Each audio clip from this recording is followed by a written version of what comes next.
예, 다음에 20조. 모든 국민은 종교의 자유를 가진다. 종교는 인정되지 아니하며 종교와 정치는 분리된다. 이렇게 되어 있습니다. 이것 또한 뭐 양심의 자유와 종교의 자유는 당초 우리 뭐 재헌헌법이나 이런 데 보면 실제로 같이 묶여 있어요. 양심의 자유와 종교의 자유는 인정한다. 이런 식으로 양심의 자유와 종교의 자유를 가진다. 이런 식으로 되어 있다가 분류가 됐습니다, 이제. 그래서 이제 종교의 자유라고 하면 사실상 이제 여기 이 종교의 자유는 북한헌법에도 사실은 나와요. 북한도 뭐 봉수교회인가가 있습니다. 있지만 북한의 교회를 뭐 우리의 교회로 보지는 않죠. 북한헌법을 잠깐 좀 보면 북한도 형식적으로는 68조에서 공민은 신앙의 자유를 가진다. 그렇게 되어 있습니다. 여기는 이제 신앙의 자유라고 표현했는데요. 이 권리는 종교 건물을 짓거나 종교 의식 같은 것을 허용하는 것으로 보장한다. 종교를 외세를 끌어들이거나 국가 사회 질서를 해치는 데利用할 수 없다. 이렇게 되어 있어요. 그러니까 북한은 종교 자체를 사실상은 부정하고 있는 건 당연히 없습니다. 다만 형식적으로 신앙의 자유라고 해서 인정을 하고 있는데 북한도 뭐 불교가 있고요. 또 천주교도 있고요. 다 있습니다. 있지만 실제적으로 거기서 믿는 건 뭐 거의 뭐 김일성, 김정은 뭐 이런 저, 영도자라고 뭐 얘기하는 것 같더라고요. 그래서 우리 그의 종교의 자유하고는 차원이 좀 다른 그런 내용이고요. 보여주기 위한 그런 종교라고 보입니다. 그 이제 우리 종교의 자유를 보면 신이나 절대자 등 그 초월적인 존재를 숭배하는 그런 개개인의 그 주관적인 확신을 이야기하는 거겠죠. 종교라고 하면. 그래서 이제 이 종교와 어떤 사상 뭐 이런 게 좀 차이가 있는데 이 신앙은 인간의 그 인식 능력을 초월한 그 내세적인 그런 내세지향적인 그런 걸 의미한다면 사상이나 뭐 세계관 뭐 이런 거 있지 않습니까? 그런 것들은 인간의 그 인식 능력 내에 그런 현세지향적인 그러한 것을 나타내고 있는데요. 이 종교의 자유는 먼저 신앙의 자유, 종교를 믿는 자유 있죠. 이거는 절대적인 기본권이에요. 신앙의 자유는. 근데 신앙의 자유와 종교적 행위의 자유가 있습니다. 종교적 행위의 자유는 뭐 내가 종교를 다른 나라에 가서 전파한다든가 또는 어떤 종교 의식 또는 종교 집회를 한다든가 하는 그런 내용들로 구성이 되어 있습니다. 그런데 이런 종교적 행위의 자유, 이것은 상대적 자유입니다. 절대적 자유가 아니라 신앙의 자유는 절대적 자유인데 그러한 그 어떤 신이나 절대자 등 초월적 존재를 경외하고 숭배하는 이런 신앙의 자유는 절대적 자유입니다. 누구도 침해할 수가 없어요. 누구도 강요할 수가 없고요. 그러나 그런 종교 활동의 자유, 즉 종교적 행위의 자유, 이것은 우리 뭐 헌법에도 있듯이 국가 안보, 뭐 공공 질서, 뭐 이런 걸로 제한할 수가 있다고 봐야 되겠죠. 예. 그래서 이제 그때 당시 그때 한번 문제가 좀 됐던 것들이 그 옛날에 사법 시험을 뭐 일요일 날 보게 되면 일요일 날 어떤 예배도 가야 되고 뭐 하는 건데 그래서 이제 그 사법 시험 보는 사람이 이건 종교의 자유를 침해한 거다. 왜 사법 시험을 아니 국가 시험을 일요일 날 치르느냐. 그래서 이것은 종교의 자유를 침해한 것이다. 라고 이제 헌법소원이나 이런 걸 냈죠. 그렇지만 이제 헌법집 변수에서도 그분이 믿는 종교를 부정하는 게 아니라 그분이 믿는 그런 종교 활동이지 않습니까? 그런 종교 활동의 자유에 대해서는 제한이 가능하다는 거죠. 그래서 그것은 상대적 자유다. 그래서 그거는 제한을 일정 부분 할 수가 있고요. 또 옛날에 왜 2000년대 초에 샘물교회 사건이 있었습니다. 그러니까 이슬람 테러 이런 쪽에 그 자기가 믿는 그런 종교를 전파하기 위해서 테러 국가에 넘어갔다가 잡혔고 그 중에 뭐 두 분은 뭐 참수당하고 뭐 이렇게 했을 때 이제 그러한 테러 국가에 넘어가는 그런 것도 종교의 자유냐? 어떻게 보면 종교의 자유일 수 있습니다. 그러나 그러한 자유는 상대적 자유인 거죠. 종교 전파의 자유는. 그런 것은 침해, 그 제한을 그 나라에 가서 전파 활동을 못하도록 국가가 막을 수가 있는 것이죠. 그래서 그때 당시에 국가가 막지 않았다고 해서 그 뭐 유가족들이 그 뭐야 소송도 내고 막 그랬었습니다. 물론 뭐 그걸 얘기하는 게 아니라 그러한 그 종교 활동 이런 부분들은 헌법에서 보장하고 있는 그런 기본권에서 조금 벗어나서 상대적 자유에 해당이 된다. 이런 말씀을 드리겠습니다. 그 다음에 이제 뭐라 되어 있죠? 네, 종교 자유거든요. 국교는 인정되지 아니하며 종교와 정치는 분리된다. 뭐 당연한 거죠. 지금 뭐 정치와 종교는 완전 분리. 옛날에야 지금도 이란이나 뭐 이런 데는 뭐 조금 뭐 종교 분리가 명확하지 않다고 할 수는 있는데 뭐 지금의 대부분 민주주의 사회 국가에서는 종교와 정치는 거의 분리가 돼 있죠. 분리가 돼 있고 뭐 미국 같은 데서도 사실은 종교를 주교를 인정하지 않고 있습니다. 있지만 대통령 선거 때는 뭐 성경을 놓고 뭐 하는데 그건 뭐 관습이지. 그거는 뭐 국교를 인정하는 건 아니잖아요. 그것처럼 세계의 모든 나라가 정치와 종교는 다 분리되어 있고요. 어떤 특정 종교에 대해서 차별적인 대우라든가 뭐 불이익 이런 것들은 지금 뭐 당연히 금지가 되고 있는 그런 상태입니다. 뭐 이건 그렇게 큰 내용은 아니고요. 어쨌든 양심의 자유와 종교의 자유는 구별이 돼 있다. 이런 얘기고요. 그다음에 21조는 상당히 뭐 중요한 내용이 될 수도 있고요. 이 부분에 대해서는 많은 논의가 될 수가 있습니다. 이건 한번 잠깐 살펴보시죠.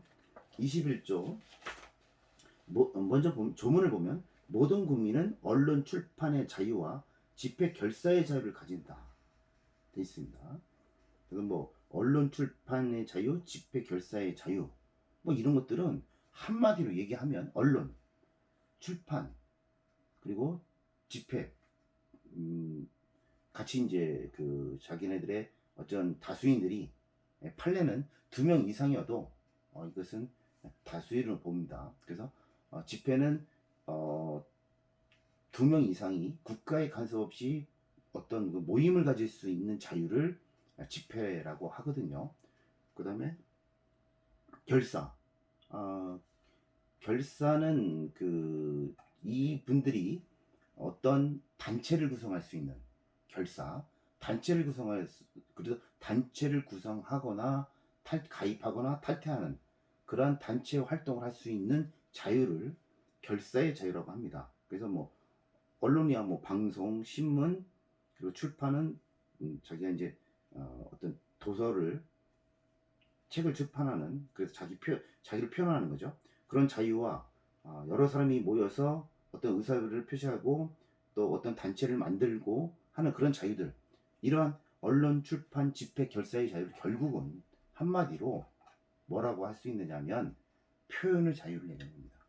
즉 나의 그 의사를 나의 사상, 양심, 어떤 지식, 경험 뭐 이런 그 자신의 그 의사를 어떤 방송을 또는 신문을 통해서 아니면 자기가 책을 출판한다든지 아니면 글을 쓴다든지 뭐 아니면 집회 즉 여러 사람이 모여서 의사를 표시한다든지 아니면 단체를 만들어서 의사를 표시한다든지 하는 이러한 표현의 자유를 1항에서 주고 있다 이렇게 보면 됩니다. 그래서 모든 국민의 언론 출판의 자유와 집회 결사의 자유는 결국은 표현의 자유다 한마디로 이렇게 볼 수가 있습니다. 그 다음에 이제 언론 출판에 대한 허가나 검열과 집회 결사에 대한 허가는 인정되지 아니한다. 네, 이건 내용 보겠습니다. 그리고 통신, 방송의 시설 기준과 신문의 기능을 보장하기 위하여 필요한 사항은 법률로 정한다.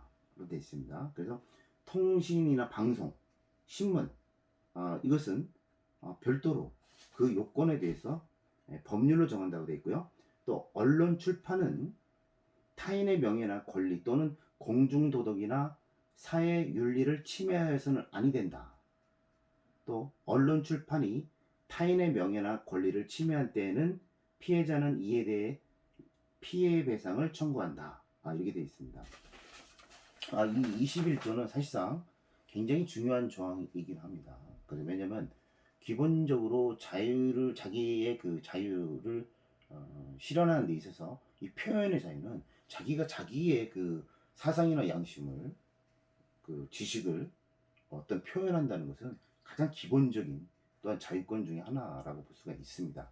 그래서 이 조항들은 또 표현의 자유이기도 하지만 또 이것은 어떻게 보면 그 알 권리에도 포함이 됩니다. 알 권리. 즉, 이 헌법 21조의 그 언론 출판의 자유, 즉 표현의 자유를 규정하고 있는데 이 자유는 이제 전통적으로 그 유지되어 오고 있는 그러한 사상 또는 자유롭게 자기의 그 자유로운 의사 형성을 하는 그런 걸 전제로 하게 됩니다. 그런데 이렇게 자유로운 의사의 형성은 결국 이제 정보의 접근이 충분히 보장됨으로써 가능한 거거든요. 즉 내가 어떤 지식이나 경험 또는 사상, 양심 뭐 이런 것들을 내가 이제 그 표현하기 위해서는 이런 그 자유로운 의사를 형성하려면 어떤 정보들, 관련된 지식이라는 정보들을 내가 충분히 그 접근이 가능해야만 이게 이제 가능한 거잖아요. 그래서 이런 의미에서 그 어떤 정보에 접근하고 수집하고 처리하고 하는 그러한 자유들, 즉 알 권리, 이 알 권리가 이 21조의 표현의 자유와 이 알 권리는 결국은 같은 맥락이다라고 보고 있는 겁니다. 그래서 우리가 여러분들이 뭐 시민단체나 뭐 이런 데에서 보면 어떠한 정보 공개 청구 뭐 이런 거 있지 않습니까? 이런 것들은 어떻게 보면 알 권리잖아요. 이 알 권리의 기본이 되는 조항이 바로 21조가 된다는 겁니다. 그래서 언뜻 보면 내 생각을 표현하는 자유와 그 내 생각을 형성하기 위한 내 의사를 형성하기 위한 다른 그 내가 의사를 형성하기 위해서는 어떤 정보를 알아야 되잖아요. 지금 뭐 국가가 어떤 행위를 할 때 그 행위가 부당한지 이런 부분들을 알려면 그 국가 기관에 그런 정보를 요구할 수 있어야 되잖아요. 그래야 그런 정보를 기초로 해서 내 양심, 사상, 그리고 지식이 형성되지 않겠습니까? 그래서 이 표현의 자유와 알 권리는 어떻게 보면 표리관 일체의 관계가 있다. 이렇게 볼 수가 있는 거죠. 그래서 지금 이제 이 표현의 자유와 알 권리 때문에 이제 관련 법률이 공공기관 정보 공개에 관한 법률입니다. 자, 여러분들 한번 쳐보세요. 공공기관의 정보 공개에 관한 법률. 내용을 한번 보면 더 이해가 될 수가 있습니다. 그래서 공공기관의 정보 공개에 관한 법률 이렇게 보면 약칭 이제 정보공개법인데 이 법은 여기서 이제 공공기관이라고 하면 국가기관, 지방자치단체 또는 국영기업이라고 하죠. 일반 공공기관 운영에 관한 공기업들, 그리고 이제 여러 가지 대통령령으로 정하고 있는데요. 이 공공기관이 즉 사기업 이런 데는 정보공개 청구 못 하잖아요. 삼성이나 뭐 이런 데 정보공개 청구 권한 없습니다. 공공기관이 보유 관리하는 정보, 이 정보를 알아야 국민이 알 권리가 형성되는 거 아니겠습니까? 그래서 이 법은 공공기관이 보유 관리하는 정보에 대한 국민의 공개 청구 또는 공공기관의 공개 의무에 관하여 필요한 사항을 정함으로써 국민의 알 권리를 보장하고 그렇게 되어 있습니다. 국민의 알 권리를 보장하고 국정에 대한 국민의 참여와 국정 운영의 투명성을 확보함을 목적으로 한다 이렇게 돼 있어요. 그래서 여기서 국민의 알 권리는 결국 헌법 21조에서 기초가 되는 겁니다. 그래서 여기 3조에 보면 공공기관이 보유 관리하는 정보는 국민의 알 권리 보장 등을 위해서 적극적으로 공개해야 된다 이렇게 되어 있습니다. 다만 이제 다만 이제 정보를 공개를 할 수 있는데, 그런데 다만 국가의 안보라든가 뭐 이런 여러 가지 가 있기 때문에 다 공개를 할 수가 없는 거잖아요. 그래서 중요하게 업무 처리를 하면서 중요하게 나오는 부분들이 바로 이제 이 공공기관의 그 비공개 대상은 이 공공기관의 정보 공개에 관한 법률 9조에 나와 있습니다. 이 부분들은 실무적으로 중요해요. 왜냐면 시민단체나 모든 그 국민들이 공공기관에 정보 공개 청구를 할 수가 있어요. 할 수가 있는데 그리고 또 그 공공기관은 그거에서 적극적으로 알 권리 충족 차원에서 답변을 해줘야 됩니다. 다만 이러한 사항은 안 된다는 거죠. 즉 비공개 대상 정보가 있습니다. 그래서 공공기관이 보유 관리하는 정보는 공개 대상이 되는 게 원칙인데, 다만 다음 각호에 해당하는 정보는 공개하지 아니할 수 있다 이렇게 돼 있어요. 이렇게 돼 있습니다. 그 뭐라고 돼 있냐면 이거는 좀 중요해서 여러분들 한번 보십시오.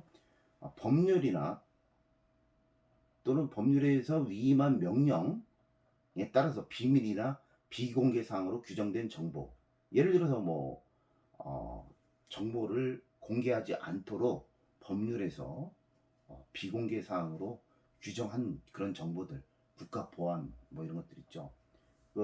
그런 것들은 좀 어렵다는 거죠. 그래서 국가 안전보장, 국방, 통일, 외교 관계 등에 대해서 국가의 중대한 이익을 해할 우려가 있다라고 인정되는 경우에는 공개를 거부할 수 있습니다.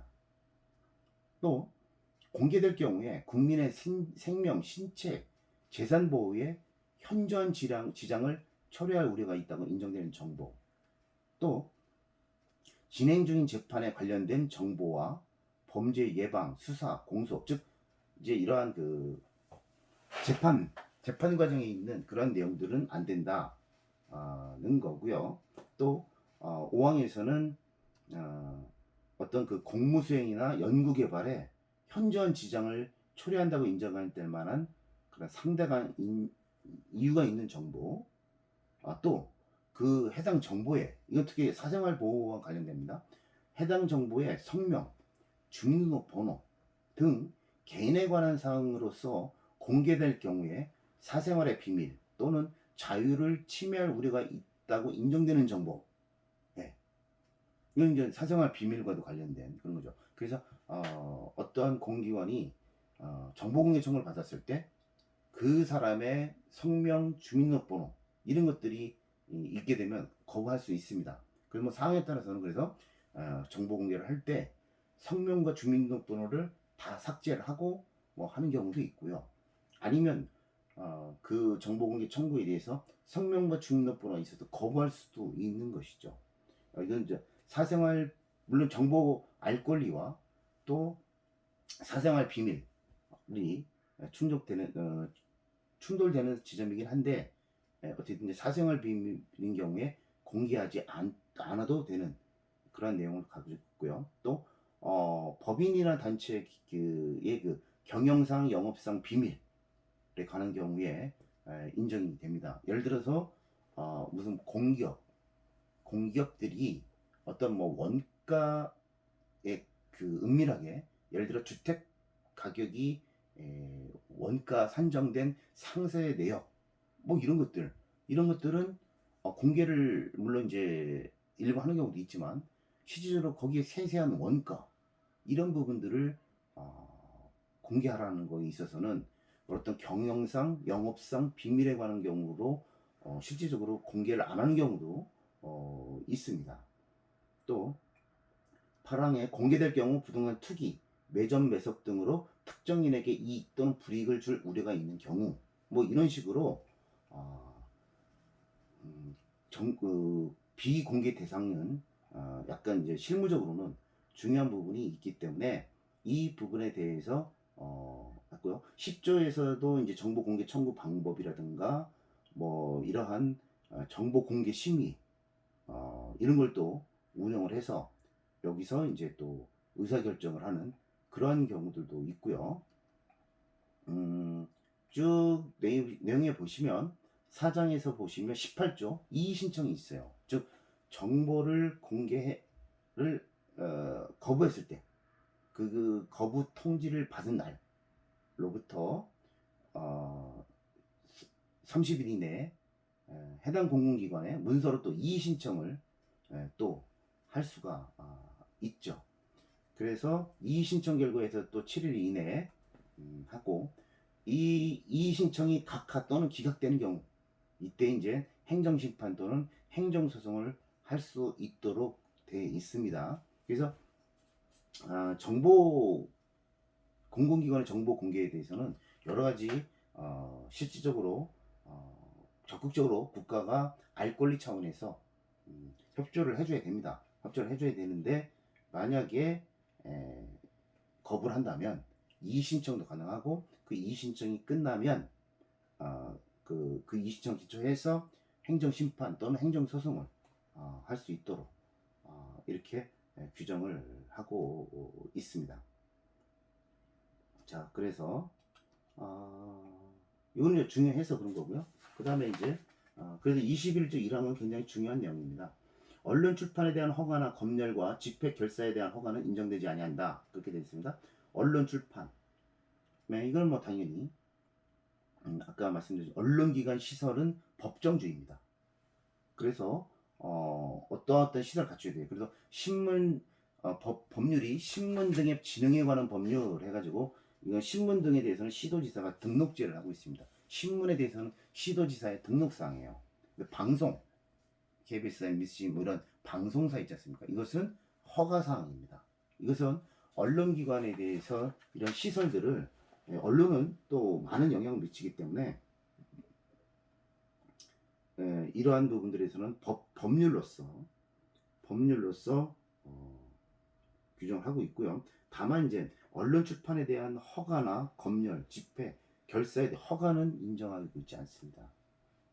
시설에 대해서는 법정인데 이런 언론이나 출판에 대해서 어떤 허가제라든가 또 집회 결사를 하는데 이것은 허가는 안 되는 거죠. 신고사항입니다. 그래서 한번 좀 보면 집회 여기서 이제 우리가 이제 뭐 지금이야 군사정권이 아니기 때문에 언론 출판에 대해서 뭐 허가제를 운영하고 있지 않으니까 큰 문제는 안 되는데 여기서 이제 문제는 이제 집회 결사에 대한 허가, 그 집회 결사 이 부분에 대해서는 이제 당연히 허가제는 아닌데 신고제입니다. 시정고제.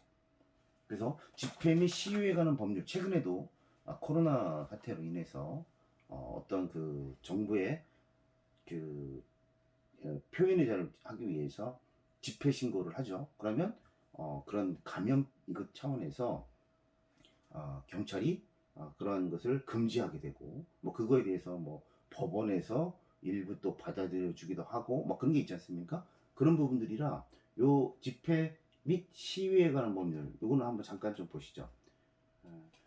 여러분들 한번 찾아보세요. 집회 및 시위에 관한 법률.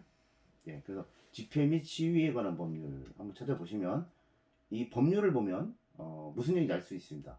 1조에서 이 법은 적법한 집회 및 시위를 최대한 보장하고 위법한 시위로부터 국민을 보호함으로써 집회 및 시위의 권리 보장과 공공의 안녕 질서가 적절히 조화를 이루도록 하는 것을 목적으로 한다. 이렇게 돼 있어요. 그래서 여기서는 뭐 5개 집회 뭐 그 정의가 좀 있고요. 그 다음에 이제 3조에서 보면 집회 및 시위에 대한 방해 금지, 누구든지 폭행, 협박, 그 밖의 방법으로 평화적인 집회 또는 시위를 방해하거나 질서를 문란하게 해서는 안 된다. 뭐 이런 얘기로 돼 있고요. 자, 그 다음에 이제 그 6조에 보면 옥외 집회 및 시위 신고. 이건 즉 허가상이 아니라 신고입니다. 신고. 어떻게 신고하느냐? 옥외 집회나 뭐 옥내는 필요 없고요. 옥외 집회나 시위를 주최하려는 자는 목적, 일시, 장소 등을 적어서 720시간 전부터 720시간이면 언제부터죠? 24시간을 치면 30일 전부터네요. 네. 30일 전부터 48시간이니까 이틀 전까지 관할 경찰서장에게 제출해야 됩니다. 신고를 해야 됩니다. 그래서 신고를 하고요. 그 관할 경찰서장은 신고서를 접수하면 신고자에게 접수 일시를 적은 접수시증을 내줘야 되고요. 다만 이제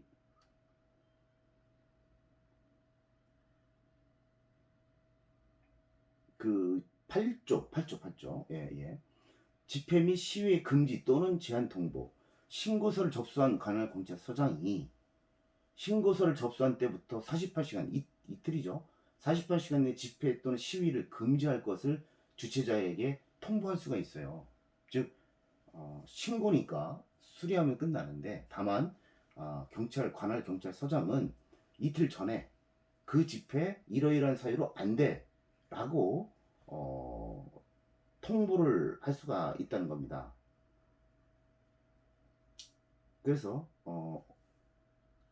어떤 때냐, 뭐 이제 대부분 뭐 이제 어떤 해산된 정당의 목적을 달성하기 위한, 정당의 목적을 달성하기 위한 집회라든가, 아니면 폭행, 협박, 손괴 등 공공의 안녕 질서에 직접적인 위해를 끼칠 것이 명백한 집회, 뭐 이런 것들 있죠. 이런 것들은 그걸 알고 허가를 내줄 수는 없지 않습니까? 그래서 그 경찰서장이 48시간 이전에 이 집회는 금지시킬 수가 있다는 거죠. 그래서 그러한 내용들에 대해서 대부분 이 집회 및 시위에 관한 법률에서 규정을 하고 있다, 이런 얘기고요. 그래서 이제 만약에 이제 이렇게 관할 경찰서장이 금지 통보를 만약 하게 되면 그 시위 주최자는 바로 상급 경찰서장, 그 상급 경찰관서의 장에게 이의를 신청할 수가 있습니다. 그러면 이의를 받은 관찰서장은 접수증을 받은 즉시 24시간 이내에 재결을 해야 돼요. 재결이라는 여기를 여기서 이렇게 쓰진 않는데, 어떻게 됐든 이제 다시 검토를 해야 되는 것이죠. 그래서 다시 재결을 할 수 있도록 이렇게 돼 있습니다. 그 다음에 10조도 조금 중요하긴 합니다. 한번 읽어볼게요. 누구든지 해가 뜨기 전이나 해가 진 후에는 옥외 집회 또는 시위를 하여서는 아니 된다. 다만 집회의 성격상 부득이하여 주최자가 질서 유지를 두고 미리 신고한 경우에는 관할 설정은 질서 유지를 위한 조건을 붙여 해가 뜨기 전이나 해가 진 후에도 옥외 집회를 허용할 수 있다. 되어 있습니다. 기존에는 이제 뭐 거의 금지를 했었어요. 쇠 뜨고 헤어지고. 그러나 이제 주최자가 질서 유지를 둔다면 조건을 붙여서 옥외 집회를 이런 경우도 할 수 있다. 뭐 이렇게 많이 완화해 놓고 있습니다. 자, 그래서 이제 집회 및 시위에 관한 법률을 좀 살펴봤고요. 그 다음에 이제 다음 조항에 뭐라고 돼 있냐면 그렇죠. 집회 시위고 또 하나는 결사의 자유인데, 이 결사의 자유는 누구든지 어떤 자기가 단체를 만들어 가지고 그 단체에 가입하거나 탈퇴하거나 하는 그러한 자유를 이야기합니다. 그렇지만 우리 비영리사단, 예를 들어 옛날에, 지금은 했는데 옛날에 성소수자들이 자기네들이 뭐 재단을 만든다고 했을 때 법무부나 이런 데서 이 지금 비영리 법인사빈 비영리 단체 있지 않습니까? 이것은 주무관청의 허가사항이에요. 그러니까 우리 헌법에는 결사에 대한 허가는 인정되지 않는다 이렇게 돼 있는데 민법에 보면 비영리단체, 비영리사단법인, 그러니까 비영리로 자기네들의 그 사람이 모여서 어떤 단체를 만드는 것을 비영리사단법인이라고 하는데 이 비영리사단법인은 주무부서, 법무부는 법무부, 행안부면 행안부의 허가사항이에요. 이게 사실은 이게 헌법학자들이 이거는 이런 그 비영리 사단 법인에까지 허가주의라는 것은 헌법의 그 결사의 자유를 본질적으로 침해하는 것이다 라고는 하고는 있습니다. 그렇지만 또 이러한 비영리 사단 법인이 우후죽순으로 하게 돼서 국민들의 침해를 끼칠 염려도 있기 때문에 실질적으로 이제 법에서는 허가를 하고 있는데 이거에 대해서 성소수자들이 그 단체를 만들려고 했었어요. 근데 법무부가 계속 반대를 했었습니다. 그 허가를 안 내줬어요. 그다음에 최근에 내준 걸로 알고 있거든요. 이것처럼 그 비영리 사단 법인이 그런 결사의 자유, 즉 단체를 만드는 자유는 보장을 해줘야 되는 것이 맞다고 보고 있습니다. 그래서 이걸 완화하자. 이제 뭐 허가주의는 그렇고 인가주의, 즉 요건만 맞으면 내주는 그런 인가주의를 하자고 법 개정도 올라오고 뭐 이렇게 되고 있습니다. 그래서 이제 이건 참고로 마시고요. 그 다음에 이제 방송통신 집회 뭐 시설은 법률로 정한다 사망, 이것은 뭐 아까도 말씀드렸다시피 어떤 그 법정주의를 책하고 있는 거죠. 이런 단체들 만들 때 언론기관의 시설에 대해서는 법정주의를 책하고 있다. 이거 아시면 될 것 같고요. 사항이 조금은 중요하긴 합니다. 사항, 언론 출판은 타인의 명예나 권리 또는 공중도덕이나 사회윤리를 침해해서는 아니 되고 타인의 명예나 권리를 침해할 때는 피해자는 이에 대해서 피해 보상을 청구할 수 있다. 이렇게 돼 있어요. 예. 그래서 이제 이런 경우에 우리 뭐 형법에도 그런 게 있습니다. 이러한 언론에 이렇게 공공연하게 허위 사실을 만약에 보도를 하거나 해서 명예를 훼손하게 되면 뭐 5년 이하 징역, 뭐 1천만 원 이하 벌금이라든가 뭐 또 사자, 돌아가신 분에 대한 그 명예훼손하는 경우는 뭐 2년 이하 징역, 뭐 500만 원 이하 벌금, 뭐 이런 식으로 돼 있어요. 다만 이제 이런 출판물에 이러한 출판물 뭐 이런 것도 있지 않습니까? 이런 거 등에 대해서 자 명예훼손 이런 부분들에 대해서 만약에 오로지 공공의 이익에 관한 때는 처벌하지 않도록 조각사유를 넣고 있어요. 즉 이러한 사실들이 사실이고 즉 어떤 누구를 침해하려고 하는 게 아니라 공적인 그런 목적으로만 보도를 했다라고 한다고 하면 이거는 처벌하지 않도록 이렇게 하고 있습니다. 그래서 어떤 뭐 그 언론이 공적인 그런 기능을 하는 거에 대해서 언론 침해가 될 수 있기 때문에 또 이렇게 오로지 공공의 이익에 관할 때는 처벌하지 않는 조항들을 주고 있습니다. 그래서 이제 이 부분들은 이제 형법하고 또 그 언론 분쟁 조정 뭐 이런 쪽에서 사실상은 좀 규정을 하고 있는데요. 그걸 한번 여러분들이 왜냐면 언론 중재 및 피해 구제 등에 관한 법률이 있어요. 그래가지고 이제 언론중재위원회 뭐 이런 데서 그 피해 구제를 검토하고 있는 이런 부분들이 있기 때문에 여기서 뭐 손해배상을 해줘라 아니면 정정보도를 해줘라 하는 그런 내용들이 있는데 그거는 여러분들이 한번 찾아보십시오. 언론중재 및 피해 구제에 관한 법률 그래서 그런 내용들을 다뤄지고 있다 이렇게 한번 보시면 되고요. 그 다음에 이제 22조 간단합니다. 모든 국민은 학문과 예술의 자유를 가진다. 저작자, 발명가, 과학기술자, 예술가의 권리는 법률로서 보호한다. 뭐 이렇게 돼 있어요. 그래서 뭐 이 학문의 자유도 결국은 우리 그 양심의 자유에서 계속 내려오는 그런 자유인데 사실상 뭐 요즘 이런 그 자기의 의사 표시 이런 부분들이 학문이나 예술의 자유에 침해되는 거냐 아니냐는 부분들도 많이 나오고 있습니다. 그래서 뭐 자기가 아주 야한 미술을 그렸을 때 이것이 이제 나 그건 예술의 자유다. 뭐 옛날에 사라의 비밀인가 뭐 이렇게 그 아주 그 노골적인 그런 걸 그 책으로 냈을 때 이게 이제 학문과 예술의 차이냐, 아니면 이제 그 범위를 넘은 것이냐 하는 그런 논의들이 많이 있고 한데, 최근에서도 뭐 그 보수 쪽에서 어떤 뭐 5.18 보수 쪽이 아니죠, 어떤 일부 뭐 5.18에 대한 뭐 이런 잘못된 것들을 뭐, 뭐 잘못된 것들을 표시를 했다고 해서 뭐 5.18 왜곡 특별법 뭐 이런 것들이 있습니다. 그런 것들을 그래서 뭐 역사 왜곡 금지법 뭐 이런 것들을 이제 국회의원들이 막 이제 제안을 하고 막 그럽니다.